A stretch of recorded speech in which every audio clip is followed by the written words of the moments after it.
With Don, you frequented some restaurants and such down in German Village that aren't here anymore. A lot of different places have come and gone since over those years. A lot of friends have come and gone through the village too. Tell us about the old Palmer House. The old Palmer House was where Lindy's is today, and the Palmer House was owned by Palmer McNeil, and his mother was the chef. Palmer was active with a number of us in the Young Republicans back when I was a young Republican, and we had many of our committee meetings at the Palmer House. The second floor there was a meeting room of some sort up there, as I remember, but it was mostly games, like electronic games, pinball machines, and that sort of games were really popular then. And so the second floor was full of those, and then the first floor was where the restaurant was.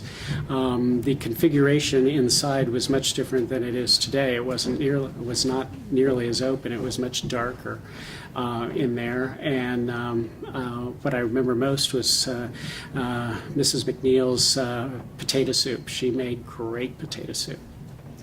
And as you continue to frequent the restaurants and other areas of German Village and hang out with your friends, I understand you made another friend, Mr. Fred Holdridge. Oh, Mr. Holdridge. I met Fred, and I honestly don't remember the first time I met him. It was probably politics, because Fred and Howard would hold fundraisers in their apartment upstairs, and so it's probably on one of those occasions that I met him. But Fred is the one who recruited me and got me involved with the Oktoberfest, and that was the thing that kept bringing me back down to German Village. Just to back up half a step here, you still weren't living in German Village. I No. understood you lived out in Berwick. I lived out in Berwick. I was out there for 17 years. I moved out there so that I could take a district seat on the Franklin County Republican Central Committee, and I was there for 17 years and then moved back to German Village, or moved to German Village in 1990.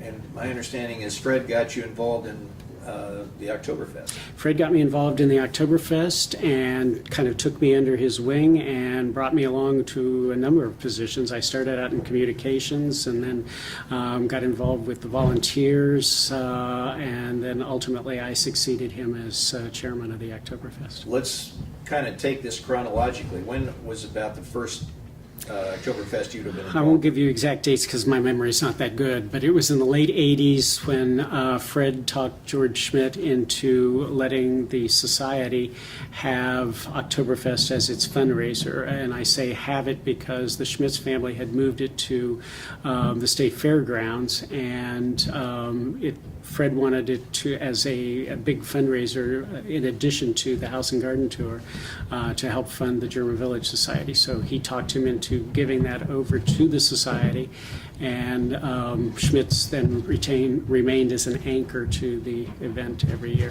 Where was the Oktoberfest when you first started? The very first Oktoberfest was in what is now the Brewery District, before the Brewery District was even conceived. And there were a bunch of empty warehouses down there where the old breweries were. And the first Oktoberfest was held on Front Street. They closed off Front Street right there at Livingston, and Front was where the ticket booth was. And I didn't say this before, but one of my favorite memories of that very first event, because it was such an overwhelming success that no one believed was possible, was late in the evening. I watched Fred Holdridge go into one of the ticket booths, put all of the money into the front of his shirt. He carried his shirt brought it up to his chest like this to take the money over to where they were counting the cash, because it was just, they were taking money in so fast, the dollars were just floating to the floor of the booth. They couldn't keep track of it. It was.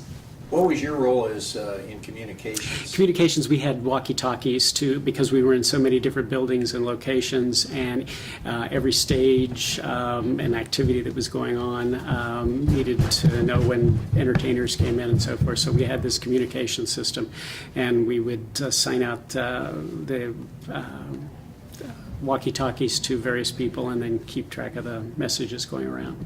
To those of us who never met him, tell us a little bit about Fred Holdridge and Howard Burns and their personalities. I understand they were real characters. They were real characters, and they were certainly men about town. I don't think there was anybody in Columbus that didn't know them. They were into restaurants. They were into activities and society.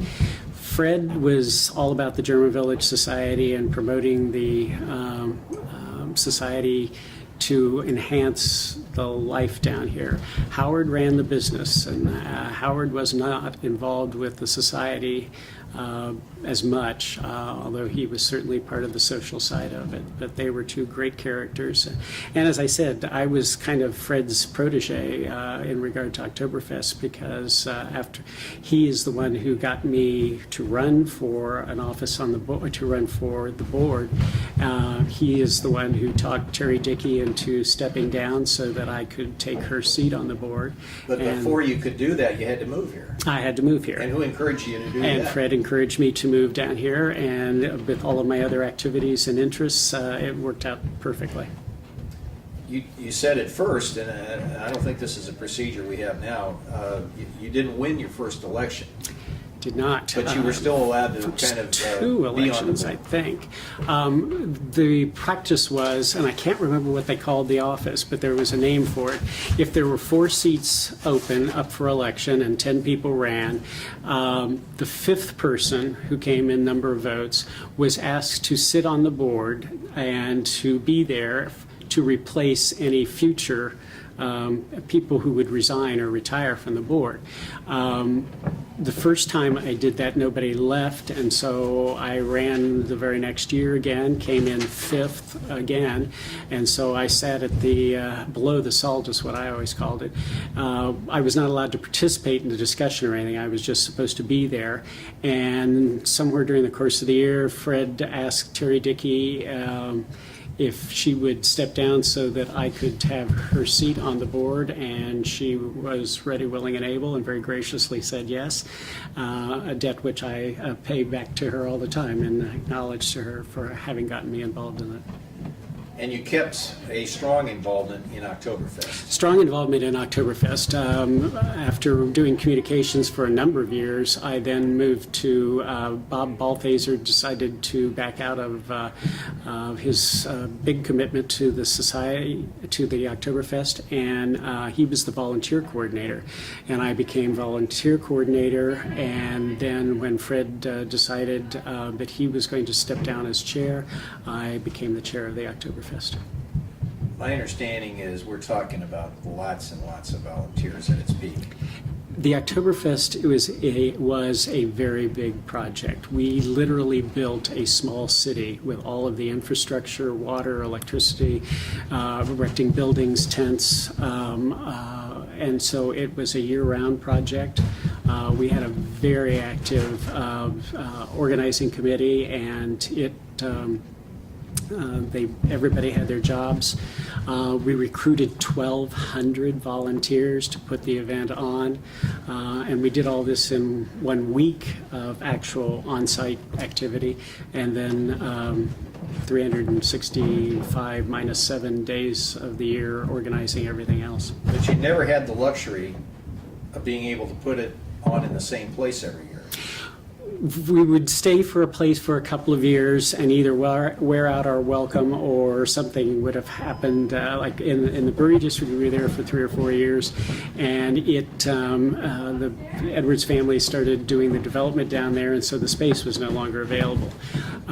We moved to the Grant and Livingston lot next to the Afrocentric School for a number of years, which was a good location. It was just way too large, and when it rained, it became a big mud hole. So we looked for other venues. We moved down to the Brewery District again, where the new Curlis Story is. And that site had not been developed, and we were there for 3 or 4 years. Then we bounced around to the Arena District just after it reopened, or became the Arena District, and then moved over to COSI at the end.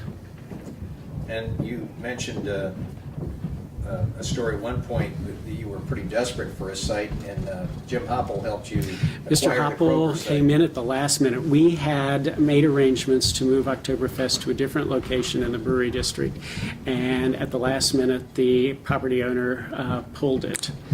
and would not let us go there. And we very desperately, Mr. Hoppel mentioned casually that he knew the owner of the property where the Kroger store was eventually going to go up. And he made one phone call, and we went down there to see the site and to talk to them about it.